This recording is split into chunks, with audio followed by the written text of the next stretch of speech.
are poor. Yes. We are not productive. Yes, but you see what you said. How you I agree with you. You said you if you know the reality there is no if. The reality in Nigeria is that if you look at the Nigerian Bureau of Statistics consumption report, there is no consumption in Nigeria. Taxes, I think they said, is it 95% of Nigerians do not have 500,000 naira in their bank account. We can't afford imports of PMS. We can't afford anything dollar because the Nigerian economy is very, very weak. There is no consumption. So to keep the subsidy means that the government is going to pay for that subsidy. That's what it means. Subsidy is a cost. You have to take the money and pay for it. The problem with the subsidy. Well, can you say the attitude of our politicians suggests that Nigeria doesn't have money? This is what I'm saying. This is the refrain. And again, I'm not like I'm defending Buhari, the Tinubu, or the government. No. I am saying that the reality is this. You cannot afford the subsidy. It's 3.5 billion as of today. 3.5 billion. What's the education budget? What's the health budget? So the problem is that the government has not run their affairs in such a way that they can make this argument and win. They can't because they've run their affairs in a wasteful manner. If you follow me on Twitter, you know exactly where I stand on government spending. You know exactly where I stand. I've argued Nigeria has a spending problem, not a revenue problem. We all know Nigeria needs revenues. The point I'm making is that we are blowing our revenues on things that are not important. We can't afford to to keep a peg. We cannot. Because we kept a peg, we were kicked out of the JP Morgan bond index. When I was in that bond index, that means that anybody in the world that wants to invest in emerging markets, invest in Nigeria. We lost that. It's like this. If you have 5 shops and you are buying 5 bags of rice to eat in your home and you now lose 3 of those shops, you can't keep on buying 5 bags of rice. You can't say, oh, because he's buying a private jet, he's spending money, he can afford that subsidy. Yes, it's bad optics, but the numbers don't add up. I've done a report. It's on my Twitter feed. The 2023 report is online. Go to the budget office. You will see the 2023 income and expenditure of the federal government of Nigeria. If you look at that report critically, the total revenues, this is oil, non-oil, cannot service the debt of Nigeria. The total revenues, oil and non-oil, cannot service the debt of Nigeria. So we are borrowing money to service our debt. Forget salaries, forget infrastructure. Well, Mr. Kalu, one question for you. Have you asked the government if what they borrowed money into? Because the problem is, even this Tinubu government has gone with supplementary budget twice. I just told you, sir. Why? So, Jay, they keep borrowing. Jay, what are they using the money they are borrowing for? Jay, put it in the economy. Jay, I want you to, Jay, stop deceiving people. Jay, let's not. People are on the space. Lots of people here in the space don't know anything about finance, government finances. So we have to give them the facts. I'm not defending government. I'm giving you the facts. So I'm pointing you to the facts to go do that research by yourself. The Tinubu admin has not spent money responsibly. That is a fact, and I've had to account. But to say that because they have not spent money responsibly, and not only Tinubu, even the state governors. First light, leave this governor matter. It cut across. First light, leave governor matter alone. The oil revenues are received by the federal NNPC, the federation. The managers are what I'm saying is this, right? We can't afford it. We can argue from here till say Tinubu is buying private jet, but we can't afford the subsidy. That's why I supported the removal, because I assume that when he removed the money, he will take that money and do health, because he's a progressive, isn't he? He said he's a progressive. His party is called AP. That P means progressive. Where I'm from in America and Canada, when they say something is progressive, it means you're going to invest, tax, and spend. But these guys are taxing and we don't know where the money is going to. Jay, I'm agreeing with you, but we still can't afford it. There is no way. Pull up the records and show me how we can afford to to fix the naira. It's not affordable. Why do you have to print 22 trillion? My only problem is that everywhere in the world, don't pay one kind of subsidy or another from. But to say because IMF just recommends something to us, we just take it hook, line, and sinker without tinkering with those things and align it with our own reality is where I have the issue. But that's not the government is living life. The politicians are living life. You're saying if government cannot afford a subsidy of forex, government cannot afford subsidy on PMS. What kind of subsidy can government afford? I told you I live in Canada. There are different forms of subsidy for the poor, one way or the other. But Nigeria is not. Nigeria is not Canada. And I'm not making it. Okay, hang on. I don't want to mute you. It is wrong for. I don't want to mute you. You made me mute you. I don't mute people on my space, sir. You are making the argument over and over like we're arguing with you. We're not arguing with you. The reality is this. Nigeria is not Canada. Your economy has been mismanaged. It's been mismanaged. It didn't start from it's been mismanaged. Go on my Twitter feed. I just told you now how the northern Nigeria was supplying Nigeria with forex from 1962. Where are they today? Where are the bags of granite today? Where is it today? So the reality is that the economy is mismanaged. We can't argue and say because the federal government is wasting money, let's not waste more money. It doesn't make any sense. I'm sorry. Let me stop there. I don't want to. Let me stop there. Let me That's get. Fine. Aisha, how are you doing? Aisha, hopping. I'm very well, thank you. I want to take it from another angle, and I think the angle that I want to take it, most people might agree with me and might not. I'm not looking at it. I should really look at immediate terms, but I'm looking more or less like medium term, short term, medium term. And the area I'm sort of concerned about is the 1999 Constitution. It's one of the things that was on the list of the protesters. And this constitution has been a major problem for the whole of that construct called One Nigeria. I'm sorry, I'm going to record myself. I know this because I don't believe in the concept of Nigeria anyway. I believe in self-determination. I'm a self-determination advocacy for Yoruba Nation. But having said that, the constitution is a problem. And what is President Tinubu going to do with regards to allowing each of the ethnic nations in that space to have resource control? Because this mono economy, this dependency on oil is killing that space. The lack of ethnic nations within Nigeria not having control of their resources puts that space at a disadvantage, because Nigeria as a whole is a very wealthy geographical space. We have more than oil, but the states are constrained because of this executive list. Why is it that they have to go cap in hand to ask for permits to mine the God-given resources?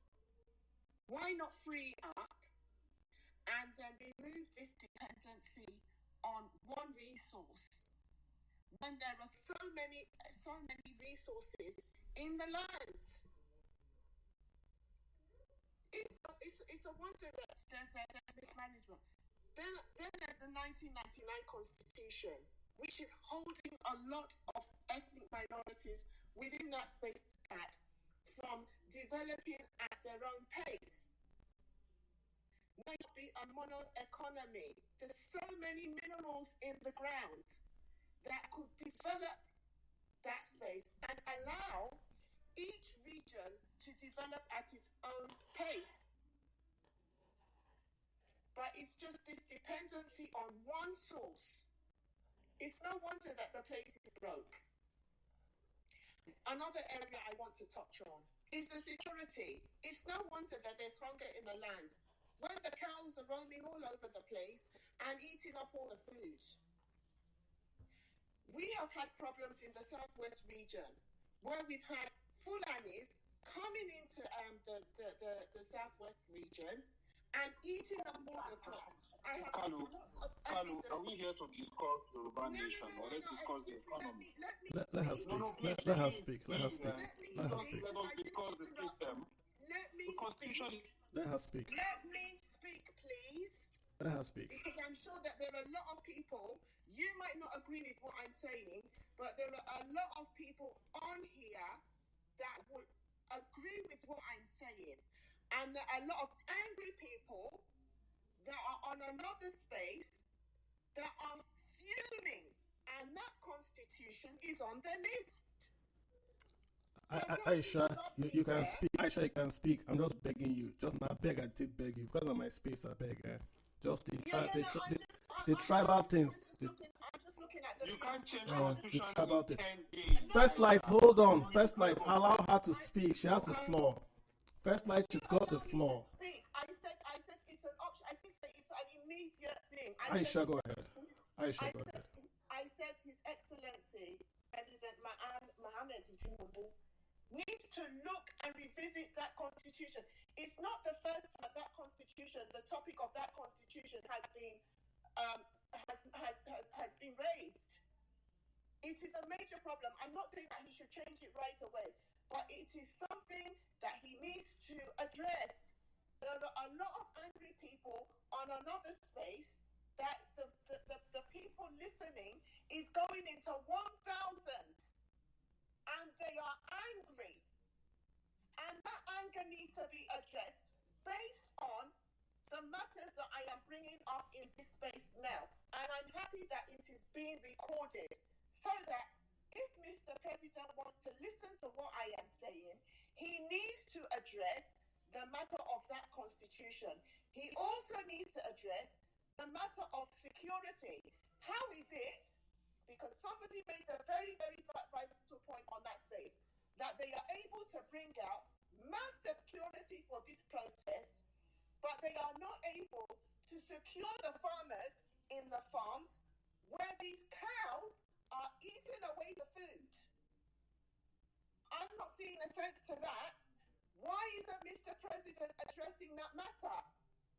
Because these cows are going into all the regions in Nigeria, including the southwest, eating away the crops. The farmers have been chased out of their farms. They're not able to farm. So of course there's going to be hunger. Why is this matter not addressed? Why is it that he cannot put the security apparatus in place in these key locations where the farmers can farm freely, but he is able, to the mass security, to be shooting and killing human beings? It is wrong.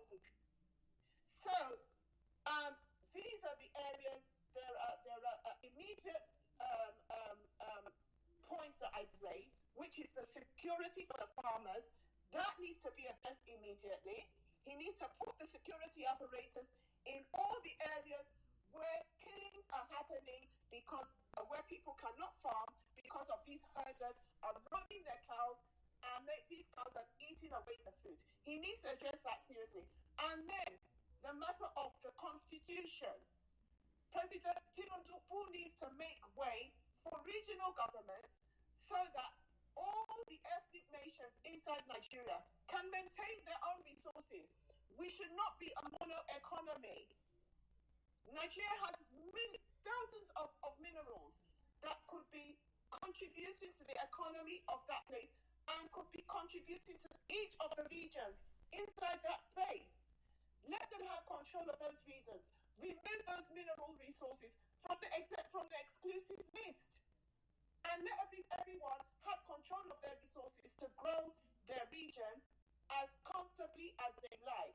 So these are my points, and I hope that you points reach me. Thank you. And this space is, we put it up to, we're asking the question, what reforms do you want to see? She wants to see regionalism, devolution of powers.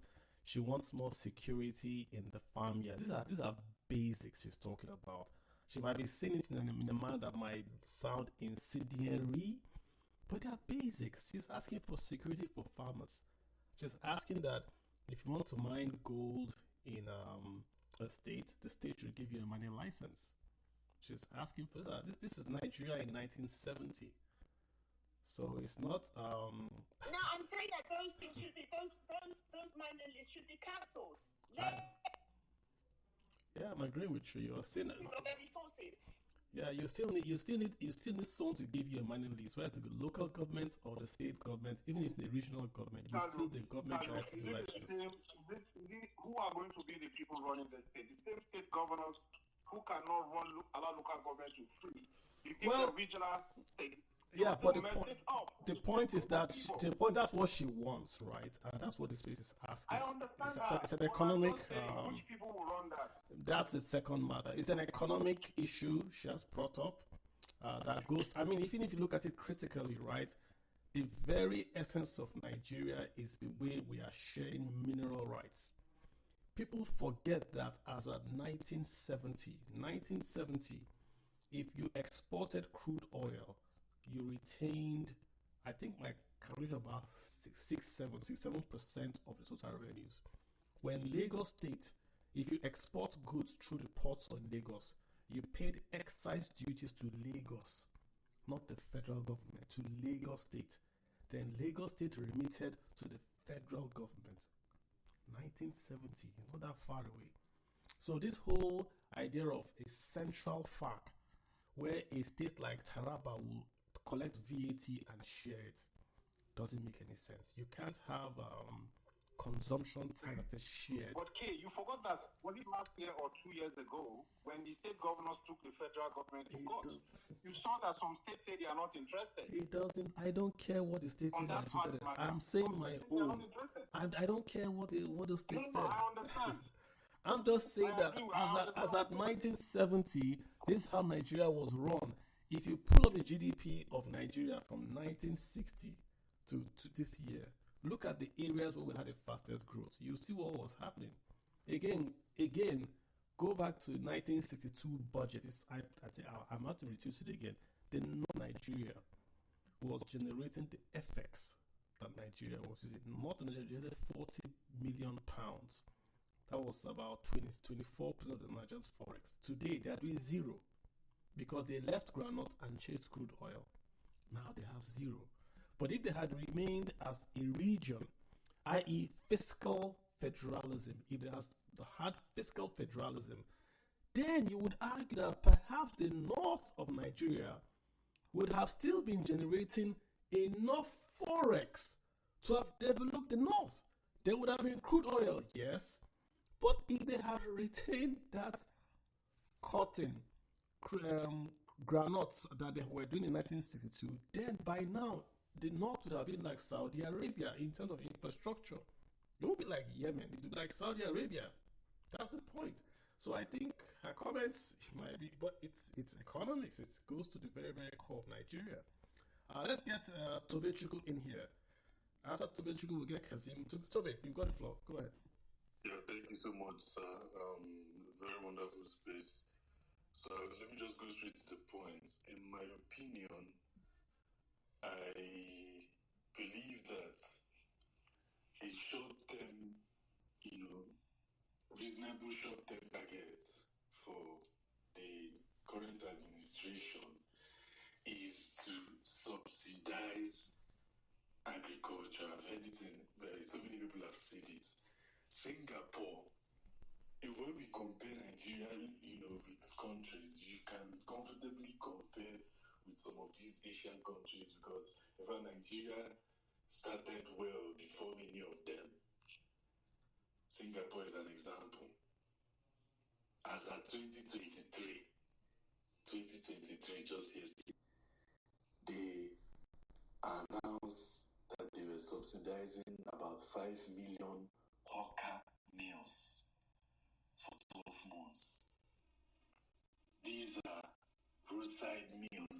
I'm not even talking about the farm. That farm oil is standard. When you remove subsidy from things like oil, PMS, you channel it to things like agriculture and transportation that are within. You don't need to spend dollars to subsidize food grown within. You don't need to use dollars to subsidize transportation.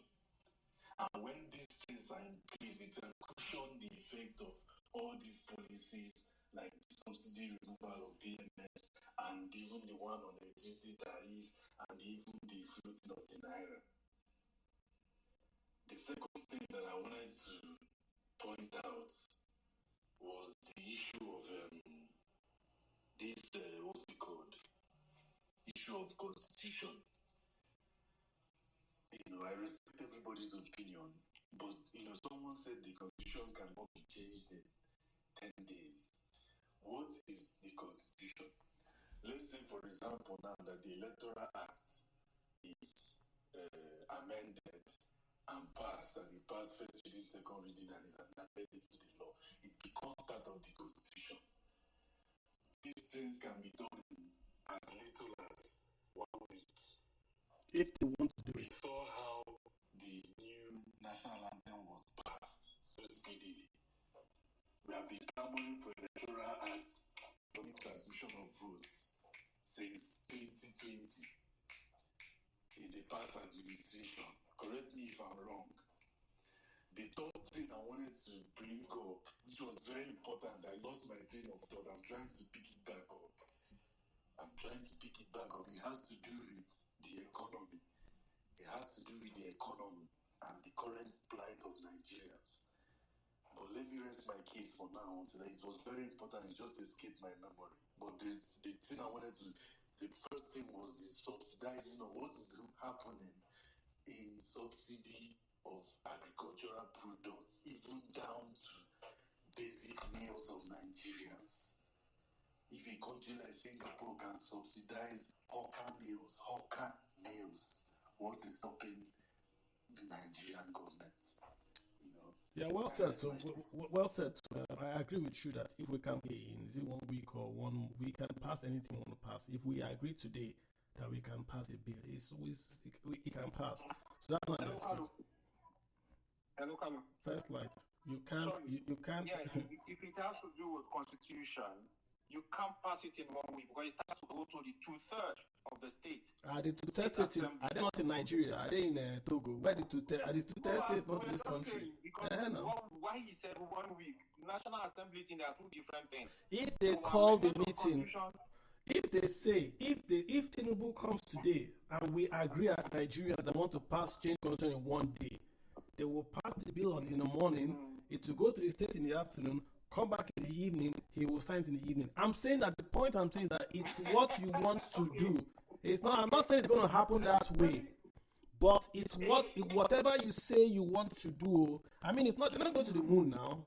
It's not by prayer. So first, let this matter.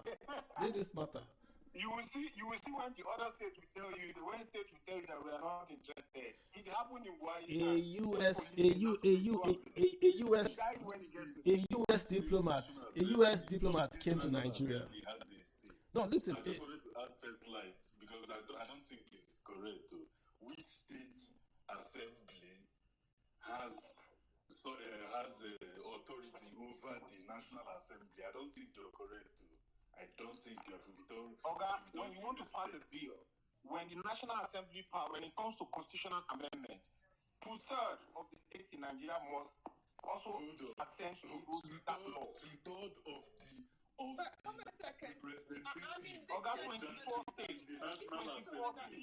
In the National Assembly, not State House of Assembly. This gentleman that is speaking about the Not State Constitution, House. this is why you're having problems with people protesting.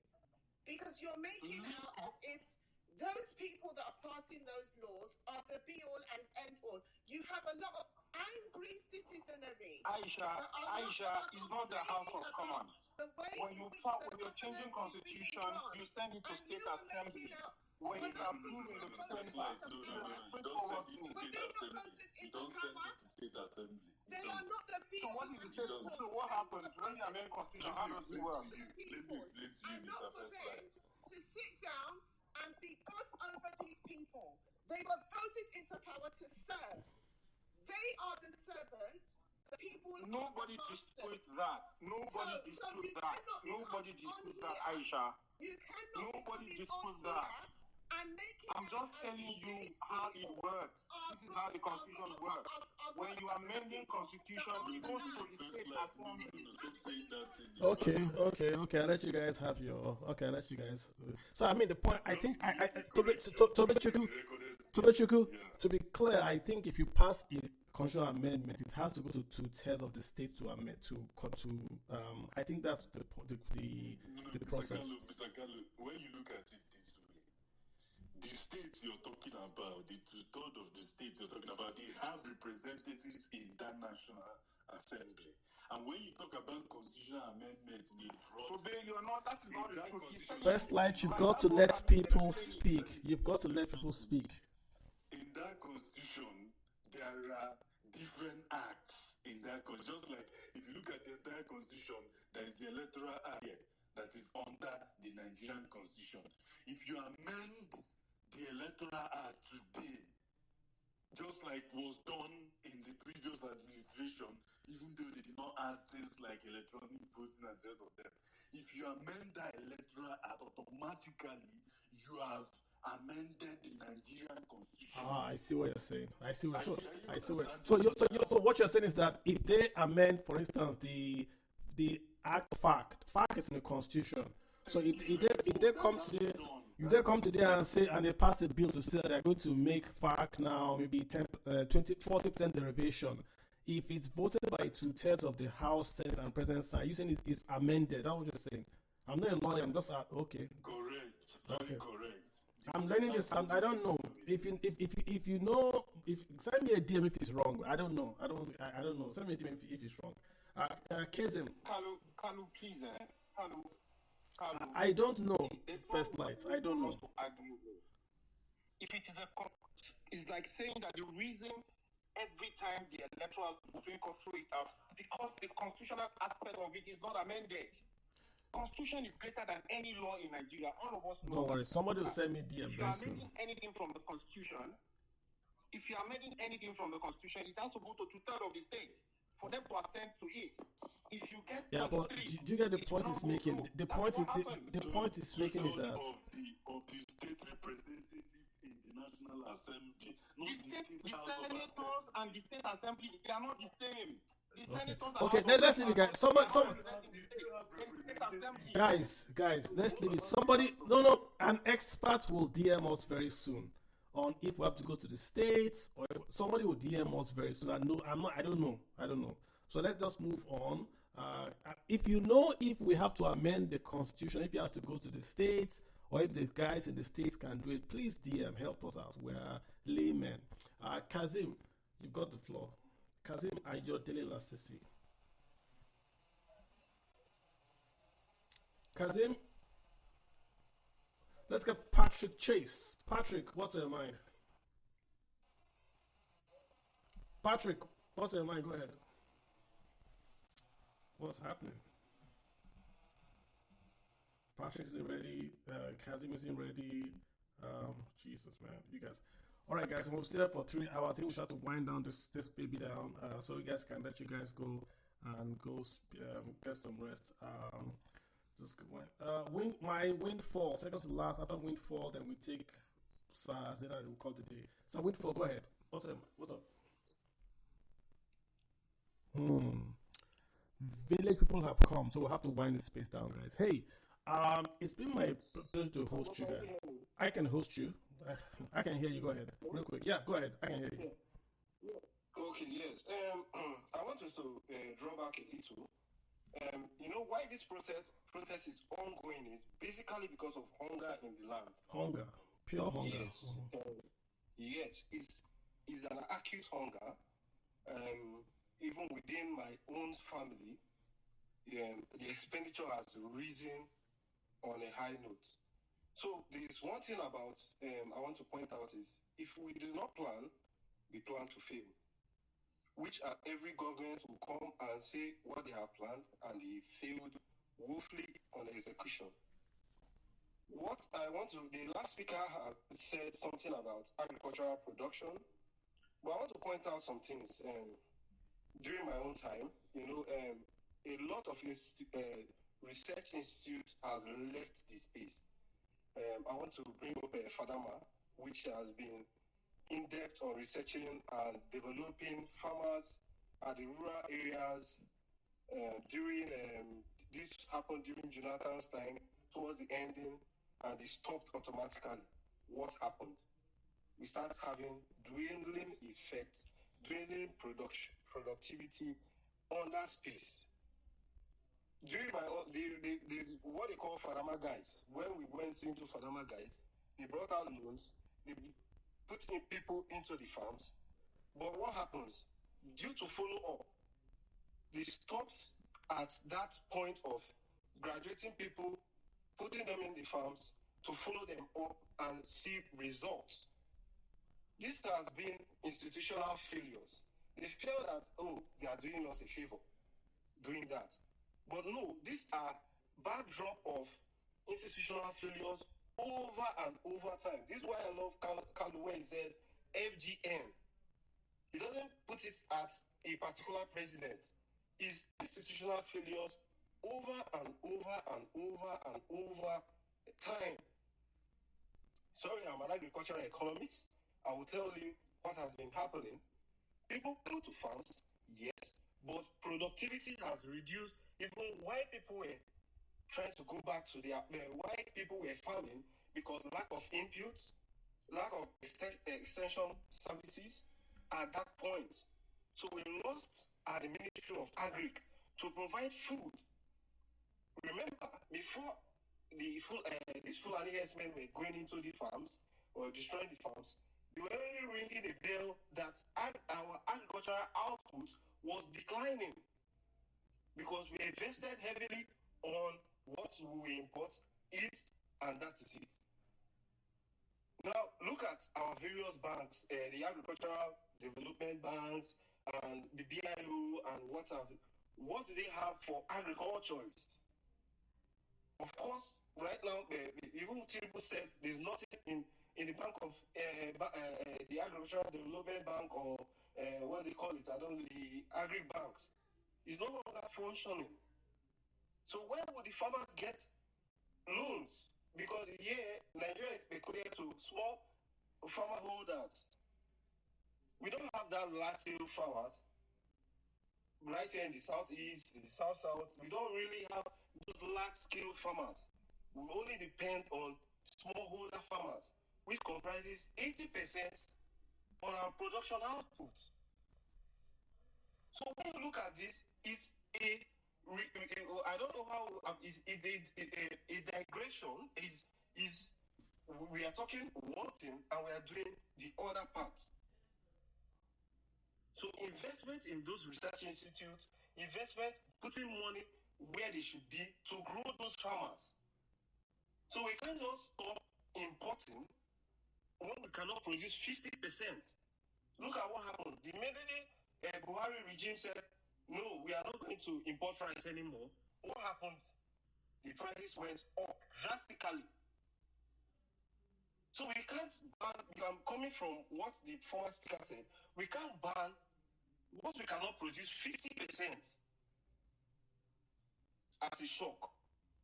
The increase of food over and over and over and over time. It crops up. It doesn't start from one government. So the other speaker, like Aisha has said, she don't put out her statement properly. It boils down to resource control. Imagine maybe there are some things I want to invest, like there's some investors that came in and said they want to mine in Ebonyi State, lithium and the rest. We had to go to Abuja in order to get some licensing permits, some some certifications in order to start up the project. But if we have those things right here in our locality, it could have gone a long way. It could have gone faster. Development states can now develop themselves immediately. I agree. I agree, Patrick. I don't. Go ahead. If we have to always go to Abuja to get licenses, certifications, that means we are not going anywhere, because by the time you get there, they will ask for one a bribe or the other, or to make that project not to be successful. So you see that we have systematic failure over. It's not that the constitution is wrong, but there's implementation. Everybody is looking out for what is going to enter his pocket. I mean, if we simply did, even if we took this bad constitution and we simply did our job, things would be better. I mean, that's the way I look at it. I mean, even if we took this bad one, this one that says we have to go and get license from Abuja to mine gold in Osun State, the point is that we are still doing a bad job. I prefer we go back to 1970, the regional approach, have if you ask me, change FAC, scrap FAC or amend it. Scrap the Land Use Act or amend it. If you take away those two policies, the Nigerian GDP will double. We are looking for money outside. The Land Use Act is keeping 3 to 6 trillion unused. 3 to 6 trillion unused, because you have land, which means there's no equity. Without equity, there's no credit. Without credit, you can't take a loan or invest. It's just dying there, doing nothing. Reform Land Use Act, you've released capital that can now be traded. Reform FAC and say there's no FAC, or that FAC is going to be sort of reformed. That if you kill a cow, you eat the bulk of the cow. Then there will be more cows, there will be more maize, there will be more cakes grown. We will not have a situation where in Nigeria that we are leading the country as at 1962 in Forex will abandon their Forex earner and chase after the allure of crude oil. That's what happened. And now they've really got nothing to show for it in terms of Forex generation. You don't have that anymore. So those two, Land Use Act, FAC, you got to amend them. If you amend them, then you create a structure where the state, even if you don't have a confederacy or regional government, you have a state where a state government is issuing PLC licenses. It has its own stock exchange. It can control the resources within its own borders. It can tax, reduce taxes, increase taxes within its own borders. So every state becomes an economy. You now have 36 states, like an American economy, where you have 36 states that are competing, looking for investments. If you have that, then costs start to go down. You will now see Bauchi will say, hey, come and open up a factory in Bauchi State. You will not pay us any taxes. Then Lagos will respond. Then Abia will respond. Then Sokoto will respond. So you have states competing because they get within their borders, make your money, then pay a tax to the federal government to take care of the national things like the defense, the court system, commerce, currency, things like that.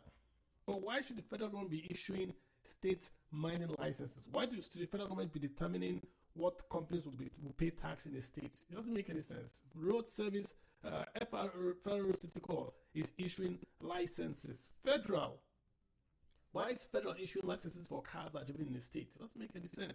Small things like this. So divide, take these powers away. Railways, it should be regional, but the state should have the authority.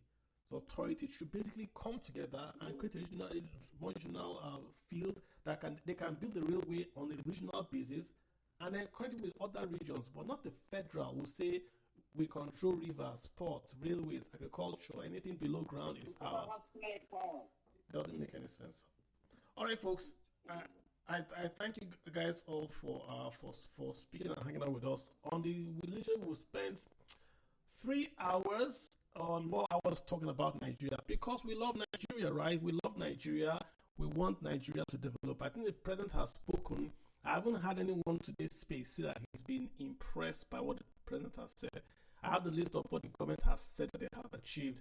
9.1 trillion our revenues growth has basically they've created 9.1 trillion. So the question is, where's the money? They've reduced revenues, the percentage of revenues on debt service from 87 to 68 in the last 13 months. But they are borrowing again. Last week, we had a guy from the World Bank here. We calculated the borrowings from the World Bank. Already, they are nearly at 4 billion. 4 billion new borrowing already from the World Bank. This is minus what they are borrowing from the CBN. So already they are going more and more borrowing. They've just increased ways and means. Ways and means is now increased to 10%. So you have 5 billion obligations cleared. Yes, but you are borrowing again. 1.6 million barrels per day production level. Okay, but you have allowed oil theft for all this while, for a whole day. You've allowed oil theft. CNG buses, where are they? Where are they? Student loans, you just started that. You just started that, right? Consumer Credit Corporation, you just started that. Additional funding for students loans and credit corporation, 50 billion, because people screamed, but you've just started that. So the bulk of your credit consumer corporation, students loan, they are all new policies. You've been in office for nearly 2 years. Why just in 2024, June, July, August, are you just starting this? 620 million for secured for digital and creative enterprises. That's a loan. For what? Is it for food or for AI? Do we need AI or do we need food? 3 million talents program to do what? What is that all about? 560 billion naira released to states. That money is gone. 560 billion released to states is gone. It's gone. It's whether it's wasted, it's gone. 600,000 nano businesses have benefited from grants. What nano grants? Who benefited? Give me a name. Who benefited? 75,000 processed for 1 million naira loans. Where are they? Minimum wage of 70,000 naira. How are you going to fund the 7,000 minimum wage? Housing units, 100,000 target. It's a target. You haven't built anything. 10 million hectares. 10 million hectares from where? The points I'm making, all these things sound good on paper, but people are saying that they are hungry. They need to eat food. I've not seen a plan that says we're going to import rice from India. It's going to go to the local government. Go to local government area with your phone. We'll take your cell phone number, and you get a bag of rice. People want food, and they want it now. They don't want 1 million hectares. They don't want nano grants. I'm being as direct as I can be. I see here is very, very good, but these are medium to long term. Right now, people are hungry. If you take food, I remember when we had the beans scare in Lagos, the government of Lagos didn't have to cook beans on all the junctions. I used to live near Ojota then. On Ojota, the bus stop there, they were cooking beans there. Right there at Ojota, you can come with your plate and take beans. It has to get that drastic that you are literally giving people food. If you bring food today to the junctions, the protest will die tomorrow. Don't bring police. People are hungry, Abi. Take one bag of rice and start to put on all junctions by 2 a.m. Put bag of rice. Every 2 a.m., put bag of rice. Every 2 a.m., put bag of rice. Let me see who will come out and protest again. People won't come, because that's what people are saying that they want. They are calling your phone, Mr. President. They are saying, pick up the phone. They are hungry. But you're not picking the phone up. You send the army after them. Some are being killed. You send the police, some are being killed. They are your children too, Mr. President. You've got to answer them. Words don't have a meaning. Someone said, let them eat cake. Those are words. People want actions. You've got to address this. If this protest dies down tomorrow, all you've done is swept it away. That's all you've done. You've swept it away. If the hunger is not swept away, it may come back. So let's get real here. It's our country too. I want the country to succeed. I want people to get to have a better life. No killings. If people talk, listen to them. Don't kill people because they are protesting. Please. Listen to them. They're your children too. On that note, guys, let's call it today. Thank you so much, everyone that's spoken. I appreciate you all. Let's go to this week, and I hope there will be peace. Next week, we'll be back here to talk about money, the economy, and finance. My name is Kalu, and I'm going to be your host again next week. Oh, next week, I might not be here, guys. I'm going to Houston next week. So I might not hold the space next week. I'll let you guys know. If you're in Houston, hit me up with DM. Harris or Trump? Harris or Trump? Which of them are you? I think that if you ask me, right, I think that the GOP will win the presidential election simply because the Americans are saying that their major issues are inflation, which is the economy, and immigration. And I think the GOP is leading on those issues. Americans are not voting according to issues. I must caveat. But I think Mr. Trump seems to have the wind behind the sails. I'm not sure. He's not answering even economic question directly. He's answering. See, this is politics, my brother. This is politics. This is politics. Mrs. Harris, Mrs. Kamala has a great story behind her. Immigrant, lady, first AG, first VP, first might be first president. Has achieved from the quote unquote slums to where she is. She has a great story, but she talks in rhymes. She has not won one election. She hasn't won one vote. She became VP without winning one vote. She ran for presidency, then didn't win, had to drop out. Why did she drop out? Because she didn't win one vote in the primaries, Democratic Party that Joe Biden won. But that's not what I said. She didn't win any presidential vote. That's what I said. She didn't win any votes on the senator is state. Presidential is nation. So she hasn't won. She hasn't. So she's got to tell people what she will do for them. Not to say I hate Trump. She's got to say this is how I'll fix inflation. This is how I'll fix immigration. You can't say you want immigration because it's a nice thing to do. People are saying there are too many. So for politics' sake, you answer that question. But you just simply can't say ignore it, they are racist. No, that's not it. Look at England today. Trump should debate her. That's what we want to debate. Let him debate her. I know as at last count, Trump has said he wants a debate, but not on ABC. Because he's suing the ABC host. So he's saying, I do not want a debate on it. I'll debate you somewhere else. She should take up the challenge. Debate him somewhere else. No.